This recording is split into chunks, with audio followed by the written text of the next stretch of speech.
Ki Kubor ki babnia.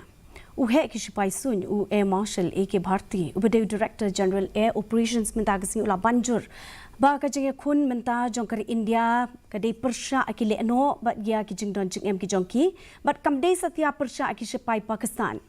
Haba ajeng kran ka jeng lang bat kinong pathai Kubor hanong ba Delhi halor cooperation sindur ula batai shai kumno ki Sipai India ki lapen klem ya bun tli ki ktem le no hakaba omshem lapen julor ki jaka pat ba ki jaka Sipai.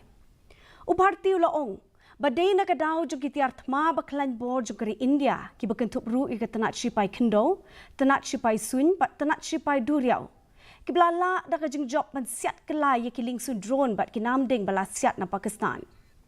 Director General Military Operations u Lieutenant General Rajiv Ghai ula pentikna ba ki jing persang jong ka Pakistan banther namdeng ki ka lingsun kari India lapen pulom no de ki namdeng kari India.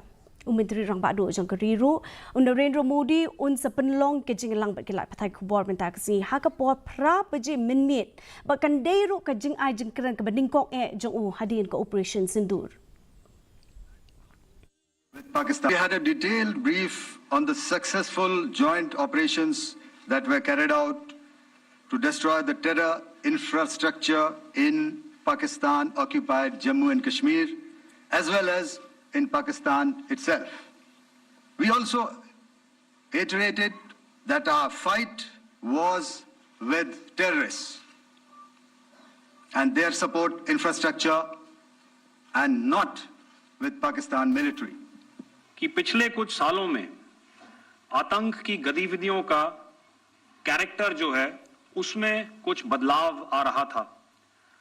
अब हमारी मिलिट्री के साथ साथ मासूम सिविलियंस जो कि अपना बचाव करने में विफल थे उन पर भी हमले हो रहे थे।